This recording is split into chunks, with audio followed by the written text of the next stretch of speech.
I came to the conclusion that prosecution made us safer because Spin Ghoul was found guilty and he's in prison for the rest of his life. And those Gold Star families and the military men and women who were affected by the attack, they don't have closure. They're still in pain, but they have a sense that their government cared. Welcome to Open Book. I am your host, Anthony Scaramucci. Joining us now is Jake Tapper. In addition to being a world-famous CNN anchor, he's a best-selling author, and he's out with a new book, Race Against Terror, Chasing an Al-Qaeda Killer at the Dawn of the Forever War. I mean, first of all, it's an amazing title, but it's an even better book. And Jake has been on the show before, so he knows the drill here. I learned so much in this book that I did not know about Al-Qaeda, about our tactics in terms of how we were deploying ourselves to kill these people or capture these people. But why this book? What drew you to this? And, you know, I know you've researched it over a year ago, et cetera, put it together. What got you interested in this topic, Jake? The truth is, I just heard the story in a situation of happenstance, and I just thought it was fascinating. The story begins about how I came across the story. 3 years ago, I threw a birthday party for my son. It was a paintball party, so it was out in the boonies in Virginia. So adults were invited to stick around and have pizza and refreshments. Right, And exactly. one of the dads came over to me and said, "Oh, I know so-and-so from your book, The Outpost." And I said, "Oh yeah, that book was really tough to write because the Pentagon keeps such crappy records and they don't share them." And he said, "Tell me about it." And he starts telling me the story, starts spinning this yarn about how he's an assistant U.S. attorney in Brooklyn. He gets a call. The Italians have picked up this guy who claims to be Al-Qaeda. They go to Italy. They hear him confess to killing Americans and conspiring to blow up the U.S. embassy.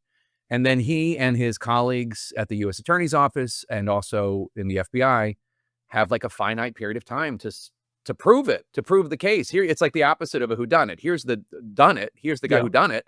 Yeah. But you have to prove the case.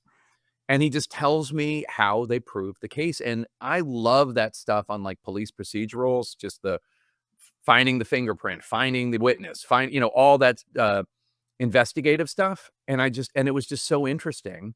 I said to him when he was done telling the story, has anybody written about this? And he said, people wrote about it when he was tried in 2017 and sentenced in 2018, but nobody really had ever captured the story of like how improbable all of this was. I mean, this was, as of now, still the only foreign terrorist ever tried in a criminal court in the U.S. for killing service members in a war zone. That's never happened before, although there is a guy in Virginia right now who might become the second foreign terrorist. He was behind the Abbey Gate shooting, suicide bombing. So anyway, it was just this once-in-a-lifetime story, and it had not been covered. And most of the stuff, the nonfiction stuff that I write, is because I want to know more about it, and nobody else is reporting it. So I go and report it. I mean, there's just so many different things in here, though. You've got to build a criminal case against this person. You've got the justice versus terrorism, civil courts versus military tribunals. But let's go directly to Ibrahim Harun. I'm assuming I'm pronouncing his name roughly right. But he's called Spin for what reason? Why do they call him Spin?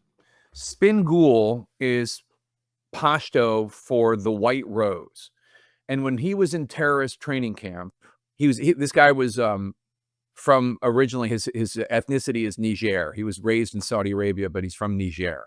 So he's very, very, very dark African, not a drop of non-African blood in his ancestry.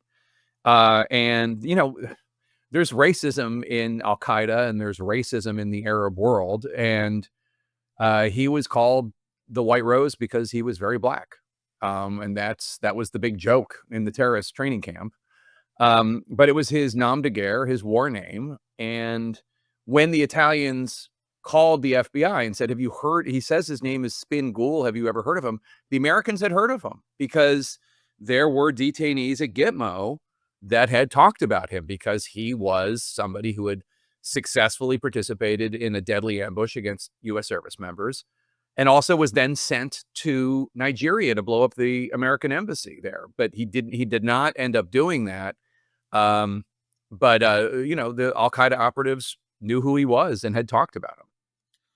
So let's go to David Bitcower. He's the assistant U.S. attorney in the Eastern District of New York. He's one of the central prosecutors. Yeah, he's the dad. He's the dad that told me the story at the paintball party. Yeah. So I mean, this is unbelievable. You're at the paintball party, and you literally have a Jean le Carré novel being regaled to you, but it's actually true. It's a good lesson for reporters. Like, ask people when you're in a social situation. Ask people their best story that they have in their back pocket. Maybe you get a book out of it. Well, I mean, what I'm impressed with he. I mean, I don't know him, but he seems like a very by the book guy, though, right? He's going through the process. He's using the judicial system. He's even concerned about things like civil procedure. And there's something in our country called the Constitution, Jake. I think you've heard of the Constitution. There's I have heard of it. See a few people in the country that want to ignore the Constitution, but not this guy. Bitcower is like a by the book guy. So tell us a little bit about him, and tell us a little bit about the juggling dilemma of bringing the case and how he has to work the case into the matrix. So he's an assistant U.S. attorney, which sounds impressive to me, but it's not that high up on the totem pole of the judicial system. So he and his colleague Shreve Ariel start working this case, but they have to work it because it's 2011. Their choice is let the Italians deal with him, and the Italians will just let him free. They'll put him in a refugee camp and he'll escape. And then, he has said he wants to kill as many Americans as possible. He has said the 1998 embassy bombings are his, that's his matrix, his life's ambition. So they really have an impossible choice. Do they try to prove this incredibly difficult case, or do they not do it and risk having this guy go free? So to them, there's no choice. They have to try to prosecute him. And it just becomes this very difficult challenge. First, they have to figure out which ambush he participated in Afghanistan. Then they have to track down all the information they can about that ambush, track down all the soldiers they can. They have to track down any sort of physical evidence from that ambush that might exist. And even if there's a record of it, photographs of it, they have to then try to find the physical objects, which, this is a battle that took place in 2003, and they're in 2011, 2012, trying to track down evidence. And they have the challenge of having very, very skeptical bosses who give their case a lot of scrutiny. Well, how are you going to prove this? How are you going to prove that? At the time, it's tough to imagine, but a lot of people might remember that in 2011, 2012, the idea of bringing a foreign terrorist to the United States to be tried was so controversial. Republicans, Democrats, nobody wanted them here. There was almost this, it had only been 10 years after 9/11. People were still terrorized. And there was this fear that if they come here, maybe they'll escape and maybe they'll walk around the streets just killing people. In addition, in 2010, there had been the trial of the first and only Gitmo detainee tried in a criminal court, this guy Galani. He was tried and he was acquitted of 284 of the 285 charges. This has to do with the 1998 embassy bombings. Yep. So he was acquitted of all but one of the charges. So there was a real fear. If we bring him here, what happens if we don't get a conviction? Or what happens if he escapes, and this and that? So there were all these hurdles that they had to clear. And all these people in the Justice Department and the Obama White House and the U.S. Attorney's Office in Brooklyn, all of these people that they had to satisfy. In addition to them, of course, that's the U.S. Attorney's Office. Then there's the FBI. They're investigating the case with Bitcower and Shreve. And they are also doing their investigation and trying to find out as much information as they can. What's amazing is that they pulled this all off, that they got all the evidence that they needed, that they tracked down physical evidence, witness testimony, etc. But the case was just so fascinating, and the expertise that you learn. I mean, this is it was written. I wrote this because I just thought it was an interesting story, and I wanted to write it like a thriller so that people would enjoy it, but also like learn something that I learned about this case. But also, it is kind of a love letter to a functioning government, where prosecutors and the FBI and politicians and public servants, everybody works together and tries to protect Americans. And I don't know that we have the same situation going on today, because a lot of the prosecutors who are really experts on these types of investigations are being sidelined or even fired for political reasons. There's a guy in the book named George Toscas. He did not cooperate with the book. He didn't talk to me ever.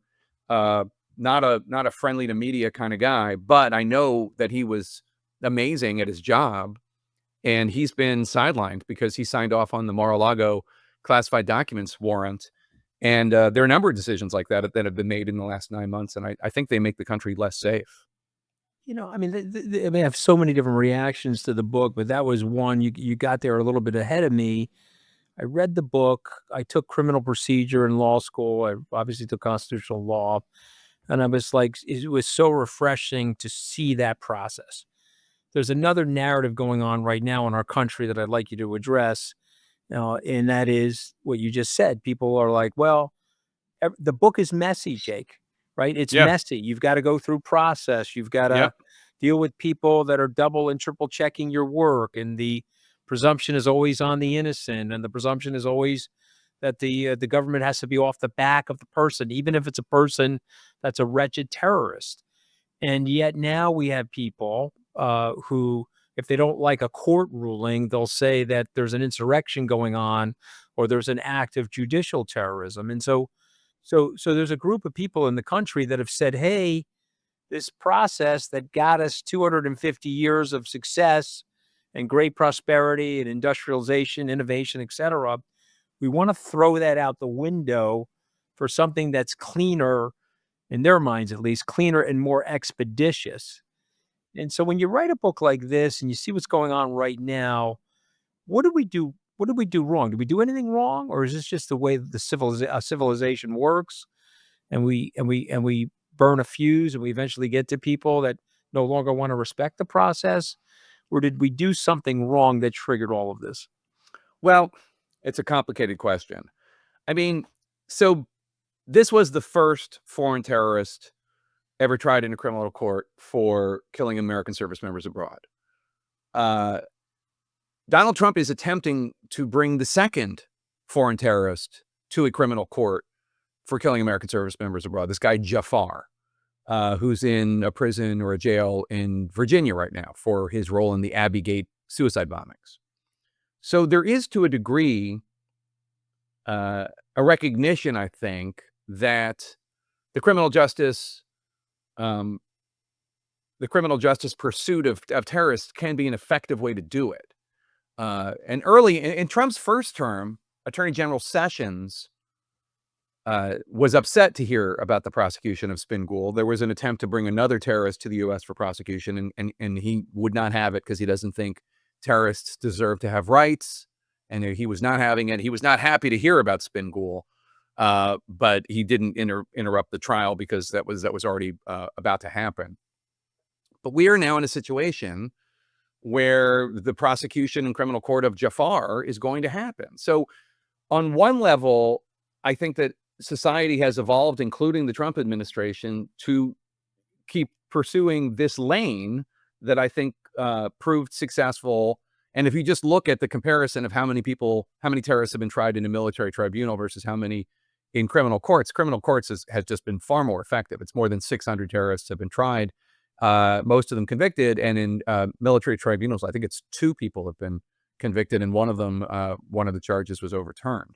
So it's not even close. Now, on the other hand, as you note, there is this push to label judges that come up with rulings that the administration disagrees with, to call them terrorists. That's Stephen Miller you're quoting, I believe. Yep. And in addition to George Toscas, who was legendary and has now been sidelined, last week, the guy in charge of the Jafar prosecution, a line prosecutor named Michael Ben-Ari was fired. Why was he fired? Because some MAGA activist named Julie Kelly said online that he was against, she guessed that he was against the Comey indictment, at which our sources suggest at CNN that that's not true at all. He had nothing to do with it. But they fired him. He put up a letter on his door on his last day, Friday, in which he said that his firing hurts the case against Jafar and that current Justice Department leadership is more interested in going after the president's perceived enemies than protecting the American people. That is a stark warning from a line prosecutor for the American people. Now, why is that not bigger news? I don't know. I say it every time I can. I did it on my show. I wrote about it for The Atlantic and for CNN. I can't explain it, but we are in a situation where this lack of respect for expertise could end up really hurting us. Yeah. Well, I mean, I think we both honestly know it's the Steve Bannon flood the zone. They flooded the zone with so much stuff that, we've sort of gotten numb to a lot of the things that are going on, and it's difficult and hard to react to everything. So I want to get to the radicalization of this man. He's undocumented. He's in Saudi Arabia. He goes, I guess he goes on a pilgrimage, as you're describing. And he stays in Saudi, and he gets radicalized.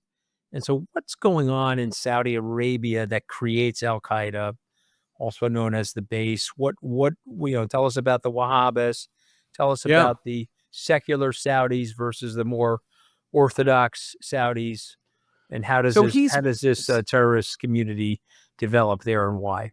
So Spingool is raised in Saudi Arabia. His parents are from Niger. They went to Saudi Arabia to do pilgrimage to Mecca, and then they just stayed. And they basically were just indentured servants that lived in basically in poverty. So there weren't a lot of options for Spingool. And if people think racism's bad in the United States, they should see how Black people are treated in Saudi Arabia, because it's not even close. He was raised at a time when, in the 1990s and the late 80s, jihadists were regarded as heroes. And it wasn't even particularly controversial before 9/11 in that part of the world. It was the heroes fighting against the Soviets in Afghanistan, the heroes fighting against Russia in Chechnya. A lot of the victims of aggression in the Balkans were Muslim. So he was raised in a place where, successful jihadists were his childhood heroes. And there was one in his neighborhood who worked for the Saudi government and was able to forge for him travel documents, so that when he was old enough, he just went into the rat line and just flew to Pakistan, where he was easily hooked up with Al-Qaeda operatives that brought him to Afghanistan, and where he trained. This is before 9/11. This is where he trained in the Al-Farouq terrorist camp and the like. And you can almost, I wouldn't say see the appeal of it, but you can almost understand why a young man with no future might find appealing the notion of going on an adventure of some sort. And if he's being propagandized his whole life about the importance of fighting the infidel, going to some training camp with his bros might be appealing. And then 9/11 happens, and then all of a sudden it's a different war altogether. But that's how he ended up there. But his zealotry was lifelong. And this becomes part of the debate in the case. Is he sane? Is he even sane? And that's always a discussion, I think, when you deal with any sort of zealot. Where does zealotry end and insanity begin? It's tough to say. But that would also affect his civil liberties if he's insane too, right? So we have that element of criminal procedure. But so, when I opened the book at first and I read the Forever War, it always hurts me. It's like a dagger in my heart. So there was a very large group of people right after 9/11 that were actually begging the Bush administration not to overreact to the terrorist attack. And one of those people, frankly, was a Wall Street luminary that's now been demonized by the right. It was George Soros. He wrote a op-ed. It was either in the Wall Street Journal or the New York Times, Jake. He said, listen, it's a horrible tragedy. Don't overreact. You'll play into bin Laden's hands, And bin Laden wrote about this on the dark web. He said he would hit us on our homeland. We would respond aggressively. We would bomb their mud huts. We would kill a lot of people, but we would bleed out our treasury. We would kill they would kill our military over there. And then we would go after our own civil liberties. And when I think about this case and the forever war, not to overuse a baseball analogy, I feel like it's 6-0 bin Laden. Yeah, bin Laden's been replaced. He's dead and gone. There's a relief pitcher in now, but he got a lot right. We blew a hole in our treasury. We've mounted we went from George Washington to George W. Bush, $7 trillion, Jake. We added 31 trillion, Barack Obama, Donald Trump, Biden, Trump. And so I'm just wondering if the forever war, if we're 50 years after the forever war, sometime 50 years from now, 2076, are they saying, wow, they hurt themselves so badly, and then they tribalized, they couldn't pull it back together? Because this book, if it was written about a 2025 case, would give me great hope. But this book is not written about a 2025 case. It's written about a 2011 case. So what say to you to all of that in the context of the forever war, Jake?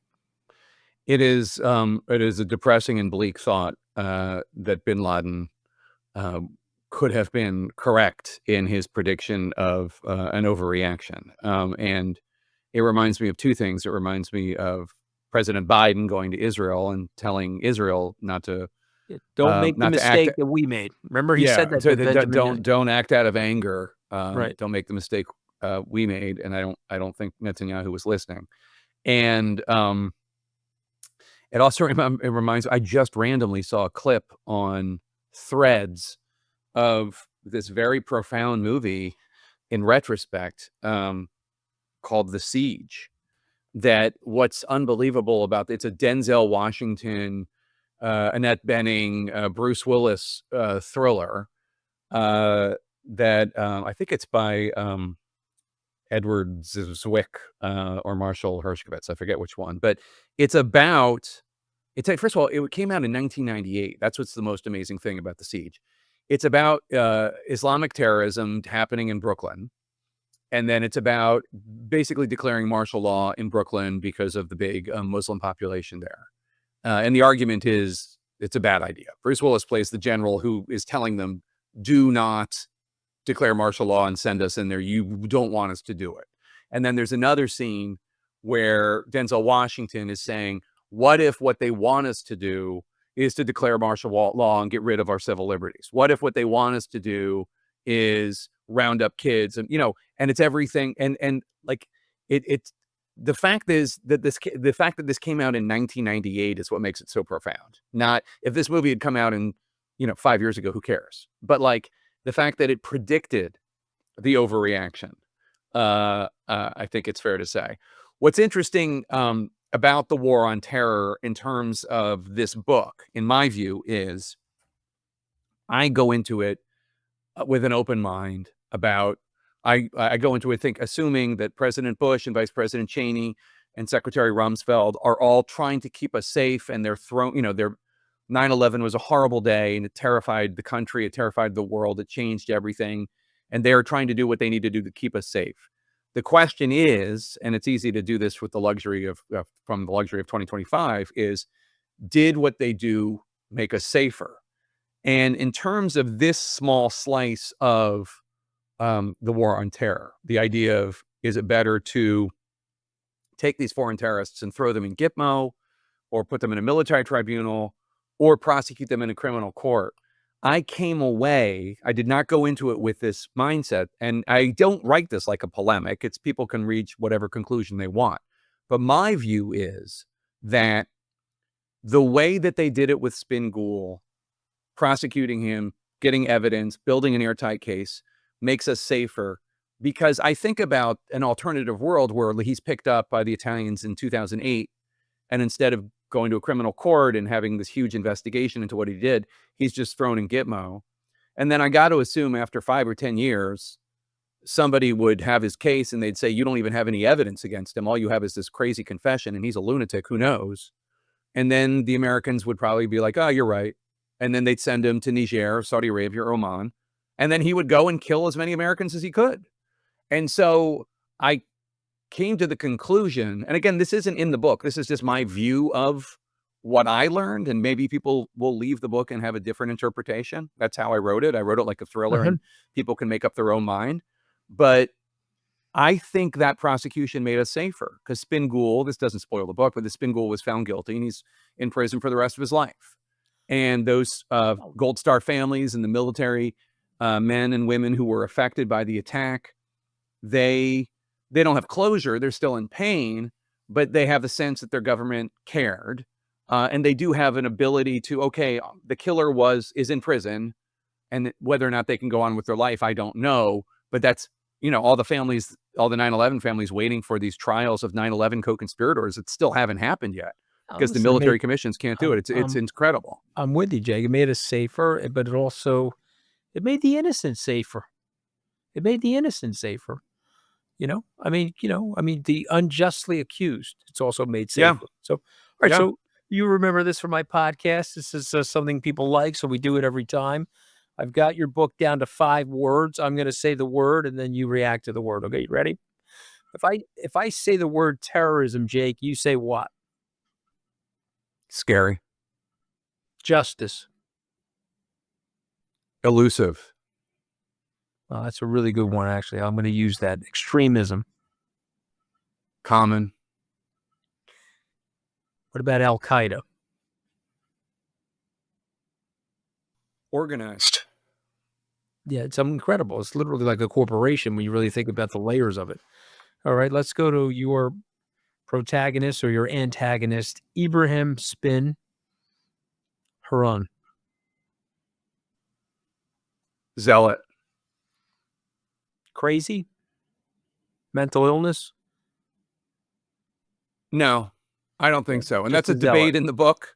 Yeah. And it's one that that was my conclusion. Yeah, I'm sorry not to interrupt you. That was my. There's a big debate about how crazy he is, how crazy he isn't. And I don't ultimately think he's crazy. I think he's doing what they called in the book the jihad of annoyance. Yeah. He had nothing to do. He had no way of getting the Americans back other than to act insane. 100%. But it was an act. Yep. And then, obviously the disruption, the fear, that's what they were looking for. That's why it's organized. That's why it's organized terrorism as opposed to organized crime.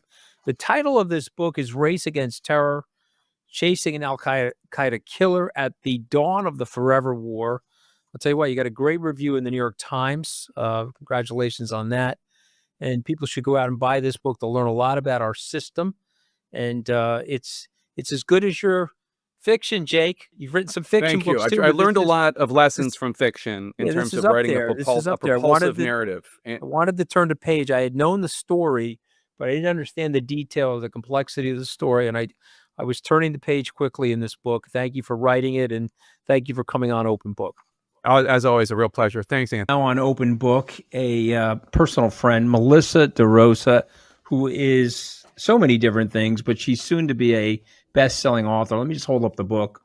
What's Left Unsaid. It's a great picture, too, by the way. My Life at the Center of Power, Politics, and Crisis.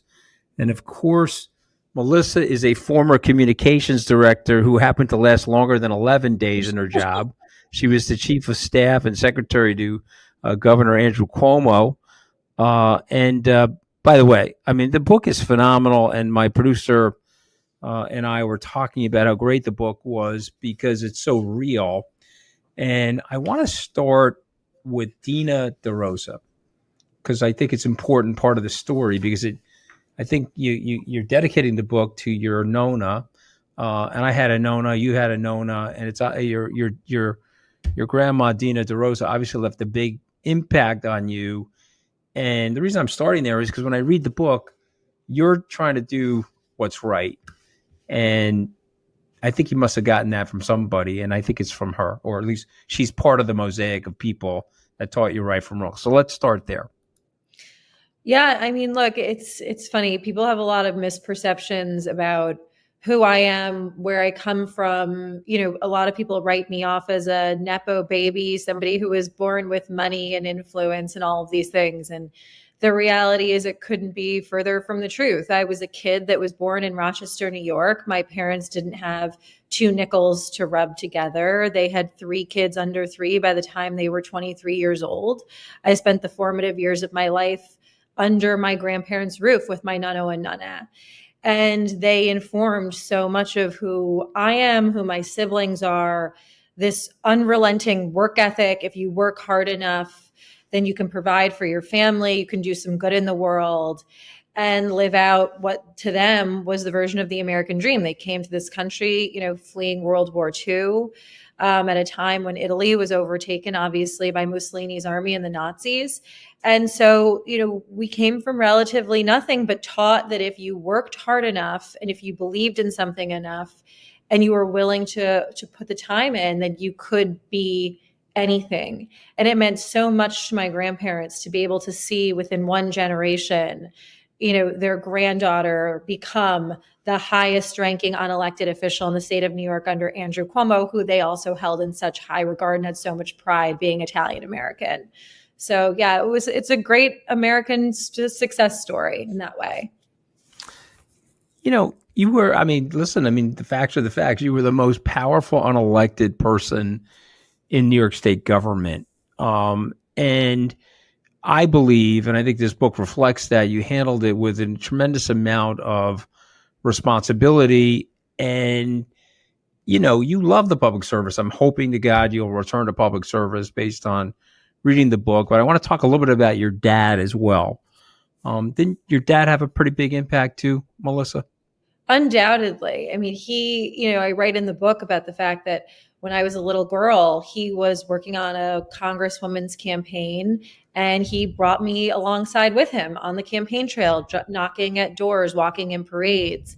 And I, fell in love with this world of public service and what it meant that you could do to help people in a meaningful way, like my grandparents who didn't have a seat at the table. And he then went into the union movement and he cared so deeply about the union movement and what it meant for fairness and for collective bargaining rights and making sure that the voiceless had someone at the table who were arguing for them effectively. And so I very much shadowed him my entire life. My love of government and politics stems directly from him. And, it's been a blessing and a curse. Doors opened, opportunities presented themselves, but for my entire life, I've never been able to sort of escape his shadow. And I've always struggled with, especially as a young woman, trying to step out of that shadow and say, yes, I'm proud of everything my father has done. I've done a lot in my own right too. And I would like to be judged on my own competence and accomplishments and what I've done separate and apart from my father. Well, obviously I probably don't have to state this, but I'm going to state it. You and Governor Cuomo had that in common, right? You both had looming figures in your lives, and therefore you were trying to fill those shoes in some ways out of respect, but you were also trying to carve out your own identity. And I feel that the success of the two of you caused a lot of consternation in the Democratic Party. So I want to set the scene, though, and have you talk a little bit about the crisis that's besetting the world. I'll take you back to January, February 2020. You and Governor Cuomo, others in the public health and safety area of the state of New York realize we're going to have a problem. We have some dysfunctional federal government situation going on and some lack of leadership there. There's a vacuum. You guys step into the vacuum, set the scene. Why the press conferences? What did you expect to happen with these press conferences? And then I can tell you my opinion of what happened in the press conferences. I don't know a person in my life that doesn't say that when you and Governor Cuomo were on air, it wasn't comforting to them and they didn't find some salvation in the idea that there were very smart people working on this problem. So set the scene, the decision to do these conferences, and then let's talk about what unfolded thereafter. So, something else just quickly, and recalling back to something you just said, where the governor also had this situation where his father was these, larger than life shoes to fill. And he and I would have conversations when press stories would be written about me, and it would say, Melissa DeRosa, daughter of powerful lobbyist, becomes secretary to the governor. And I would turn to him and say, at what point is the press going to start defining me as me and not in the vein of my father? And he looked at me and he said, you know what? When I find that out, I'll let you know. Yeah, amen. Because the same still happens to me to this day, and I'm a 60-year-old man. So yeah, there are lots of similarities between the two of us and how we were raised and in the shadow of these larger than life fathers. But when COVID hit, New York very quickly became the epicenter, not just of the country, of the world. And what was very clear was that your former boss, President Trump, and the Trump administration had absolutely no desire or wherewithal to lead in that crisis. And what we realized very quickly was that there was a palpable fear that was not just in New York, but around the country, around the world.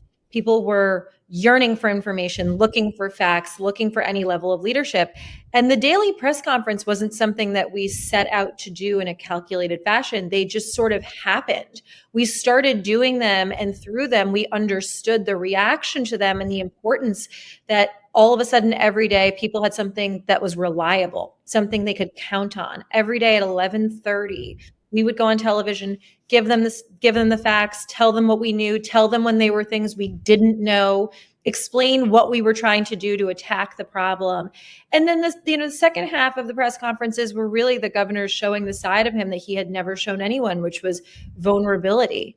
And he would talk about his own fears for his children, for his mother, how it was impacting his own family, and his brother had COVID at one point, and how it was impacting him personally.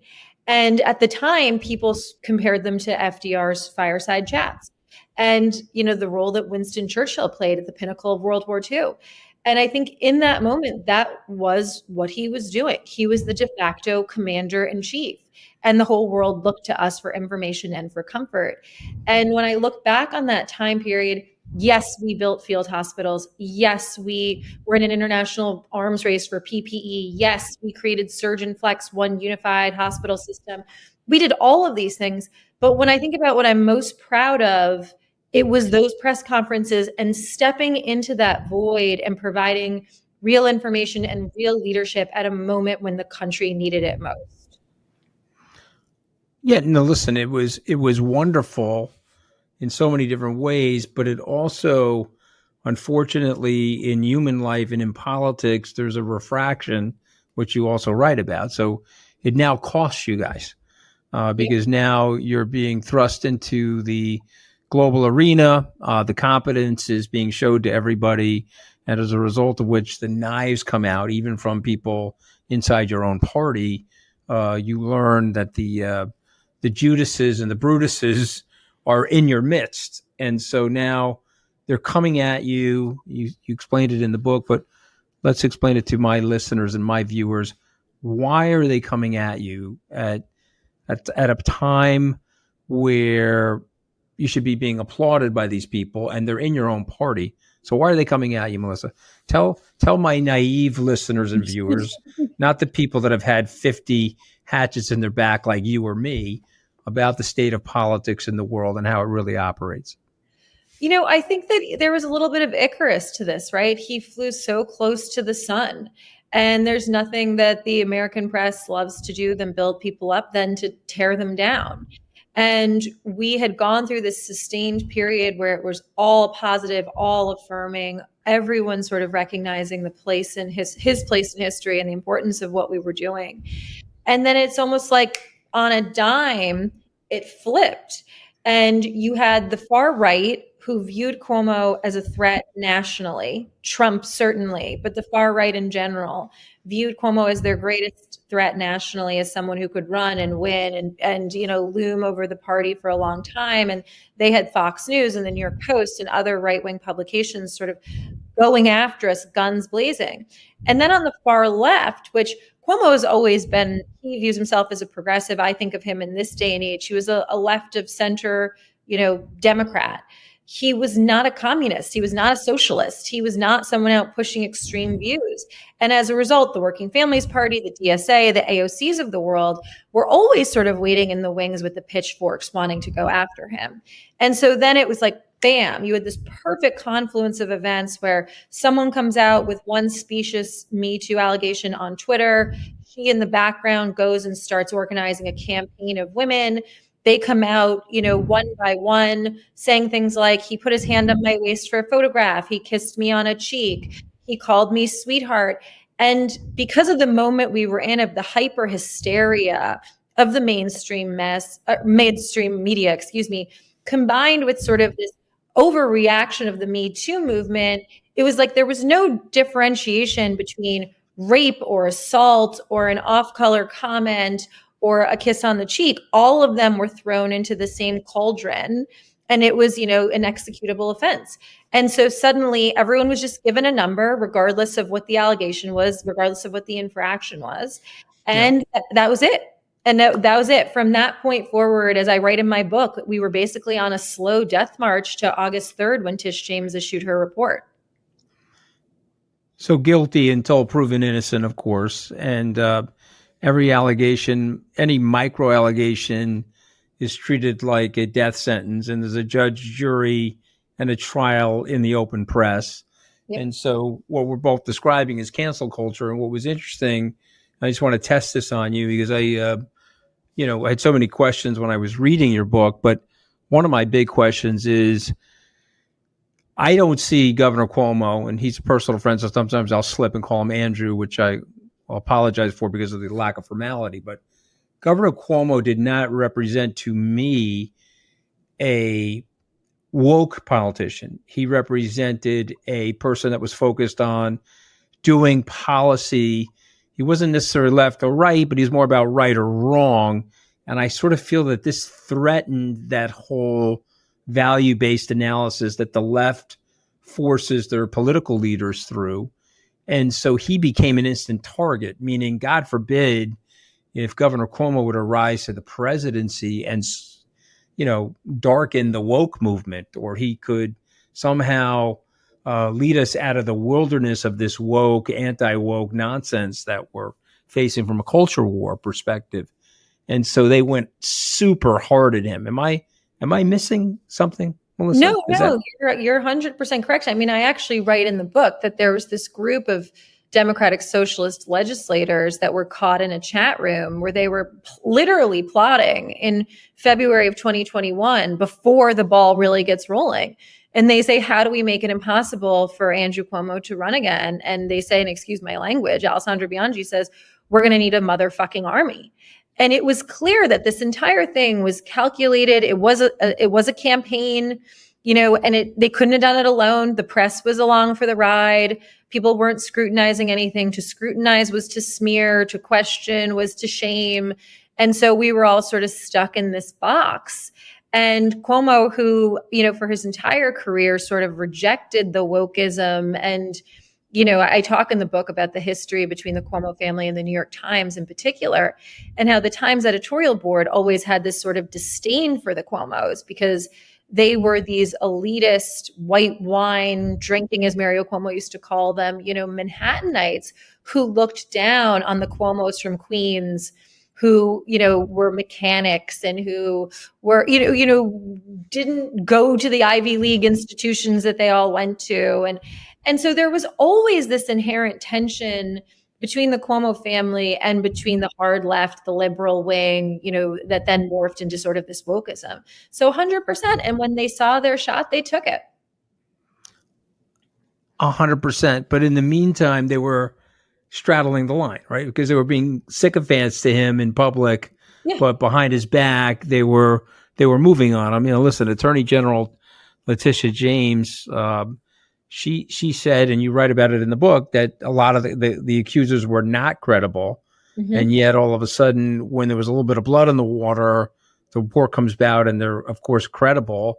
But then we learn after the fact that they weren't credible, which is obviously what you and I have put up on social media, just the whole facts of the situation. And so I want to talk about something that the reason why I think and I'm just going to say this, I think women who read your book are going to be like, okay, this is like a real woman. I want to have like a cup of coffee with her and ask her about her life. You write very vulnerably and very openly about your fertility struggles, about the problems that you had in your marriage. And so you took your guard down in this book, Melissa. So take us through that. Take us through the decision to do that, which of course I admire, because I always try to hit my weaknesses, or whatever the potential weaknesses in life are. I try to address them head on. I had the issue with Trump, which obviously you and I have talked about. I had a situation with Sam Bankman-Fried. I try to talk about these things very openly, but I'm so impressed with you doing this. So give us why you did it and tell us what your thinking was, and where are you now on some of these issues? I decided that if I was going to write this book, I had to tell the whole story. If I was going to tell the story, I had to tell the whole story. And I think that in order for people to really understand the arc of those 2 years, especially through my eyes, because as much as this story is about Andrew Cuomo, it is my story. And if to understand what had happened through my eyes, I think you had to understand, where it started from. And when people always ask me, where does it begin? I was like, there's this conversation I had with my now ex-husband in January of 2020, where we were on the precipice of getting separated, and we have dinner the night before he's leaving for 3 months, and we're not supposed to talk for 3 months, and we're setting the ground rules of how are we going to deal with each other. And I say, so we're just not going to talk for 3 months. And he turns to me and he says, well, unless it's an emergency. And I said, well, how do you define an emergency? And he's like, I don't know, but we'll know it if it happens. And then it's bam, COVID happens a month and a half later. And so I think that in order for readers to get it, and I think you know this firsthand, the way that all of us are portrayed in the press, those of us in public service, high-ranking officials, elected officials, we're caricatures, right? We're either evil or we're good. We're right or we're wrong. There's no gray. And part of what I tried to get people to see in this book is that people are people, and we make mistakes. And when nobody's looking, we're falling apart. And when, you're acting tough and like nothing's bothering you, you're actually suffocating inside because your marriage is falling apart. Or when you're out of the office for 30 minutes and no one knows where you are, it's because you're at a fertility specialist being told that you probably can't, get pregnant. And all of these things inform the people that we are. And I think we do a great disservice to the public when we try to present all of us as characters in the world absent that context. And so I felt like if I was going to do it, I had to really do it. Well, I mean, Andrew said to me, Governor Cuomo said to me once, he said, there's no smart politicians. I said, well, what do you mean by that? He goes, well, just think about it. Negative campaigning and negative ads work so effectively that when you go into the general public, you say, are there any smart politicians? They say no, because Andrew gets hit from the left. He gets hit from the right. The right-leaning politicians are getting hit. There's no smart politicians, because we know that negative campaigning and tar and feathering works. I was a Jersey Shore cast member when I was in the White House. I was Tony Soprano on the Potomac. I think that actually came from the Financial Times. It's like, okay. And this is the sort of stuff you have to deal with. I'm cool with it because I'm a big boy. You don't go into public service and expect to be treated well. But I just love that you were so open about this. I'm going to toggle back to some policy, though, because I think this was indicative of what was going on. In one of the chapters, you write about the war between Andrew Cuomo and Governor de Blasio. Now, most New Yorkers don't realize how much power that the governor has over the city of New York. Mm-hmm. A lot of our state constitution authorizes and empowers the governor in terms of the budget, even police force, police personnel, things like that. You write, Governor Cuomo wants to put 500 deploy new police officers into the subway system. And Mayor de Blasio does not want to do this. He's being attacked by Mayor de Blasio and Alexandra Ocasio-Cortez. So for normal people out there, please help us understand why the left doesn't want there to be quality of life and a feeling of safety in the streets of New York or on the subways? What are they trying to prove by allowing that sort of breakdown in the social contract? Well, and I get into this in the book because so much of it played out after the George Floyd murder, where you had this massive defund the police movement that was afoot, which in my view couldn't be a more stupid, ill-conceived movement. I don't know the likes of which this country has ever seen. But in in December of 2019, there was sort of the precursor to that, where we were starting to see a spike in crime in the subways. And the governor wanted to put 500 additional cops on the subways. And AOC and de Blasio and others came out and said, we should be using those resources in order to make sure that there are service repairs and that there are improvements to service. And our point was sort of like, no one cares if you're on time on the train if you're worried about getting shot on the train. And there's just this fundamental disagreement between the far left and I think the center and the rest of the world about public safety. And they think, and I do think that there's a nuanced approach, right? You need mental health professionals. Not everything is solved with jail. A lot of things are solved with going into mental health facilities and the help that you need through social services, of course. But when there is a cop on a platform, people are less likely to commit a crime. That's just the reality. We've got cops on subway, like on individual cars. People feel safer. It sends a message that there's someone watching. And so throughout the book, I talk a lot about in the George Floyd situation and the aftermath of it, this tension between the defund the police movement and sort of the millennials and everybody else. And that was just one in a series of situations where you saw Andrew Cuomo and Bill de Blasio butt heads over the course of COVID and even more over the course of their tenure. Yeah, but it's just great stuff because it's so clear. I mean, I wish two things. I wish I had met you 10 years ago. You would have given me better advice. It probably would have lasted 12 days as opposed to 11. I wish I had read this book 10 years ago because it breaks down really what happens, and the reality of the situation. Some of us, myself included, go into these positions somewhat naive. I mean, I'm embarrassed to admit that, but I think I was a little naive about the sandbox. I thought people that were wearing my jersey would play nicer in the sandbox, but in fact, they're kicking sand at you and trying to stab. I mean, I don't know. I felt like they would take your eyeball out with like an ice pick. They drop it in their martini glass, and they'd still talk to you, Melissa, while you were bleeding. And like nothing happened. I'm going to mention a couple of names to you, and I want you to have a reaction to them. Okay, Governor Kathy Hochul. Governor Hochul, who I speak about in the book and who I've spoken about extensively since she became governor. I think that she is well-intentioned. I just think that she is not equipped for the job. You look around and this isn't me and my words. I mean, we have a migrant crisis going on in New York City that I think could lead to the collapse of social services in New York City, and literally no one is in charge. And I think a lot about if we were still there, if Andrew Cuomo were still governor a year ago, we would have handled this. We would have gotten it under control. We would have ensured that we got federal funding that was necessary. Mm-hmm. Governor probably would have flown down to Texas and, gone to fisticuffs with Abbott. I mean, to let, this happen and get so out of control and act almost as if they have absolutely no role to play. I mean, the same thing is happening. There was a big Buffalo snowstorm where she just deferred to the locals who didn't close the roads, and people died in their cars because no one stepped up and exerted leadership. The legislature, she defers to the legislature on everything.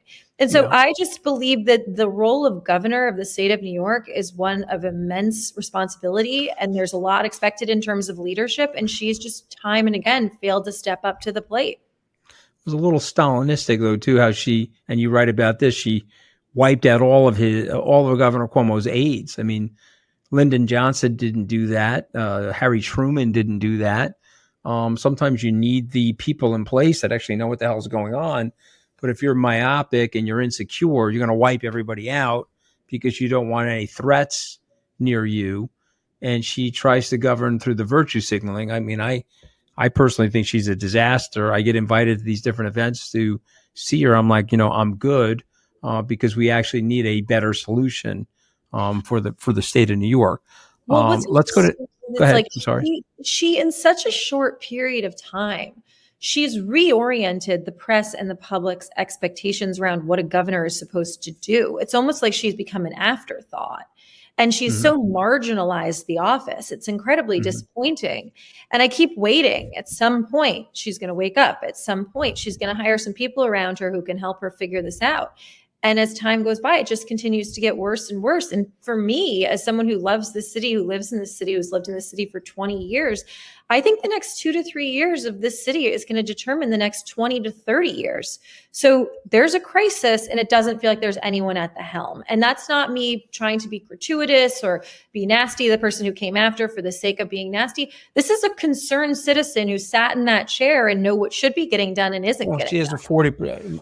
Melissa, she's got a 40% approval rating. So there's a majority of New Yorkers that feel the same way you do. And many of us appreciate your eloquence and honesty on the topic. Let's go to Jesse McKinley. Yep. New York Times journalist. So I talk about Jesse McKinley in the book. In May of 2020, the governor and the Times were back at it again. There was sort of this moment of reprieve, but in late April, early May, they start, getting at it again, where they're constantly sort of nipping at each other's heels. It's getting more and more fraud. And then May 20th, they had this exchange in a press conference that was particularly nasty. And as always was sort of my instinct, I wanted to fix it. So after the press conference was over, I called him up. I said, time to take the temperature down. He agreed. Everything was closed because of COVID. So I went to his house. We were going to have a socially distanced chat in the backyard. We're each having a glass of wine. I have 2 glasses of wine. He has well over a bottle of wine. As I'm getting up to go, he starts talking about my eye color. Are your eyes blue or green? Lean in. Let me see. I'm like, okay, it's definitely time to go. And so I get my bag and I stand up to leave, and he grabs my wrist and says, don't go, stay. It's still early. Let's have another drink. And we have this moment where I'm sort of like, what the fuck? And I grab my wrist back, I grab my bag, jet through the house and leave, and immediately tell a handful of people, including another New York Times reporter who is a dear friend. When I was telling that New York Times reporter what happened, I was not making a formal complaint. I did not think he was going back to say anything about it. But I did, confide in him as a friend. And then you fast forward 10 months, the Me Too scandal is well underway in Albany. Jesse McKinley is assigned to be the head reporter, writing these stories, including things like putting on the front page of the newspaper that the governor put his hands on a woman's face at a wedding that he was officiating. He's walking around kissing everyone on the cheek, posing for photos. He puts his hand on a woman's face at a wedding. And they put this on the front page of the New York Times like a front page offense. And just sheer hypocrisy of the Times and how they handled this. And so then I had dinner with that friend of mine who I had originally told. And I said, it's not lost on me that the Times has Jesse McKinley driving the coverage on this. And he said to me, Melissa, I did tell Carolyn Ryan about it at the time. At which point my head sort of explodes because I'm like, whoa. Carolyn Ryan knew back in June what had happened, and not only didn't do anything about it, not even like a cursory look into this. Is there something potentially inappropriate here? Is there something we need to know about? She's the top female aide to the governor. He's the Albany bureau chief. Not only did they not do that, but then they let him take the lead on the Me Too coverage. And I had a moment where I couldn't stomach the hypocrisy any longer. And so I blew the whistle. And we came forward and we told them, and they did an investigation. And I say investigation in air quotes. They interviewed 11 of his colleagues. I told them 5 people I told about in real time. They didn't speak to any of them. They apparently discounted what I had told Nick Confessori in real time, despite the fact that he was a senior investigative reporter for them, who clearly thought it was credible enough to raise the flag. And they came back and said, we didn't substantiate your sequence of events. But, oh, by the way, he's getting moved beads. And then subsequently, we learned that they also sent him to alcohol rehab. So it was just one lesson, one set of rules for thee, another for me. And for the New York Sure. Times, who drove the Me Too movement, who, as sport, were out hunting men all over this city and this country, trying to put heads on walls when it was happening in their own backyard, handled it very differently. Well, they did it. They did it to me. They went on LinkedIn and they looked up every single woman that had ever worked for me. If they had the name Skybridge and they called up and said, "Hello, woman that worked for Anthony Scaramucci. When did he sexually harass you and at what time?" And they were like, "Wait, what? No, Anthony actually never did that." And then they were calling me, these women. And finally, I had to get to one of the editors. I said, "Okay, you've worked on this for 6 months. You've interviewed every single woman in my life. Are you going to write the story or not write the story? What are you going to write?" And of course, they had to call me and say, no, we're not writing the story. They couldn't find anybody, but they were on a hunt. And the reason I'm bringing up Jesse is that it's such hypocritical way of going about things. But, I loved your book in so many different ways. It's real. It's honest. You're writing about the hypocrisy. You're writing about the dilemma that we're in right now with the woke movement in terms of how everything is going through the prism of this virtue signaling. And basically, Governor Hochul herself is running the state through the prism of virtue signaling as opposed to actually doing the right thing. She's for the migrants until she's against the migrants, Melissa, when it becomes ridiculously to handle them all. So I promise you a half hour out. I know I'm in overtime, so I'm going to ask these questions quickly, okay? Okay. Are you done with public service, yes or no? I don't think so. I think Okay, that good. I'm a junkie. I think at some point down the line, I'm not going to be able to help myself. Okay, good. That's the correct answer. I'm not going to sell through the close, okay? That's the correct answer. So you're not done with public service.